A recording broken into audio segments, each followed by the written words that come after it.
పోలీసులు లుకౌట్ నోటీసులు జారీ చేశారు. కాకని గోవర్ధన్ రెడ్డి దేశం విడిచిపోకుండా నోటీసులు జారీ చేశారు. మాజీ మంత్రికి 3 సార్లు నోటీసులు ఇచ్చినా ఆయన విచారణకు హాజరు కాకపోవడంతో పోలీసులు అనుమానం వ్యక్తం చేశారు. అజ్ఞాతంలోకి వెళ్లిన కాకని దేశం విడిచి వెళ్లే ప్రయత్నం చేస్తున్నాడని అనుమానం వ్యక్తం చేసిన పోలీసులు అతనిపై లుకౌట్ నోటీసులు జారీ చేశారు. ఇక మరోవైపు అక్రమ మైనింగ్ కేసులో నిందితుడిగా ఉన్న కాకని కోసం పోలీసులు విస్తృతంగా గాలిస్తున్నారు. అతని పాటు ఈ కేసులో నిందితులుగా ఉన్న వారి కోసం కూడా గాలింపు చర్యలు చేపట్టారు.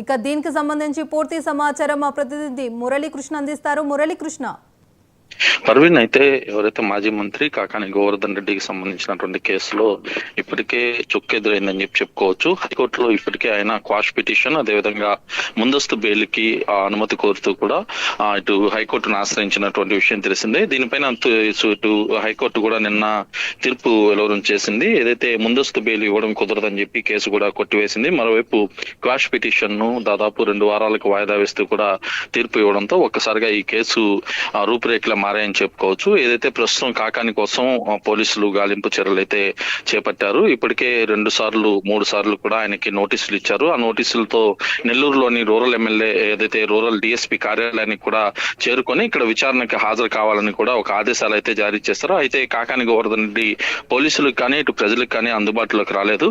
దీంతో ఇప్పటికే ఎవరైతే పోలీసులు ఉన్నారో పోలీసులు 6 బృందాలుగా కూడా ఏర్పడి ఆ గాలింపు చర్యలు చేపడుతున్నట్లుగా స్పష్టం అవుతోంది. లుకౌట్ నోటీసులు కూడా ఇచ్చినట్లుగా తెలుస్తోంది.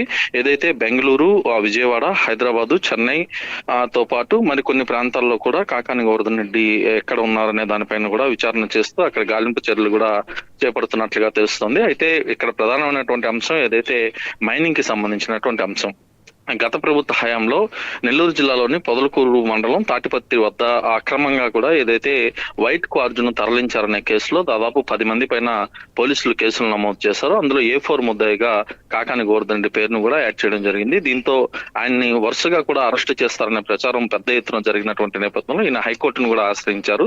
ప్రస్తుతం హైకోర్టులో తీర్పు పూర్తిగా కూడా వ్యతిరేకంగా రావడంతో ఆయన సుప్రీంకోర్టును ఆశ్రయిస్తారనే ప్రచారం కూడా జోరుగా సాగుతోంది. ఇవాళ రేపటి లోపల ఆయన ఢిల్లీకి చేరుకొని ఢిల్లీలో కూడా ఏదైతే సుప్రీంకోర్టును ఆశ్రయించే అవకాశాలు ఉన్నాయని చెప్పి ఆయన వర్గీయులు కూడా చెప్పుకొస్తున్నారు. ఏదేమైనప్పటికీ నెల్లూరు జిల్లాకి సంబంధించి మాజీ మంత్రి, జిల్లా వైసీపీ అధ్యక్షుడైనటువంటి కాకాని గోవర్ధన్ రెడ్డి కేసు రోజుకో మలుపు తిరుగుతోంది. ఆయన పైన లుకౌట్ నోటీసులు జారీ చేసినటువంటి పోలీసులు ఎప్పుడెప్పుడు ఆయన తీసుకొని వస్తారా అనే దానిపైన ఉత్కంఠ వాతావరణం అయితే కొనసాగుతుంది. మరి కాసేపట్లోనే జిల్లాకి సంబంధించినటువంటి ఎవరైతే వైసీపీ ఇన్ఛార్జీలు, మాజీ ఎమ్మెల్యేలంతా కూడా మీడియా ఎదుటికి రానున్నారు. ఈ అంశం పైన కూడా పలు వ్యాఖ్యలు కూడా చేయనున్నారు. Parveen, right, thank you Muralikrishna.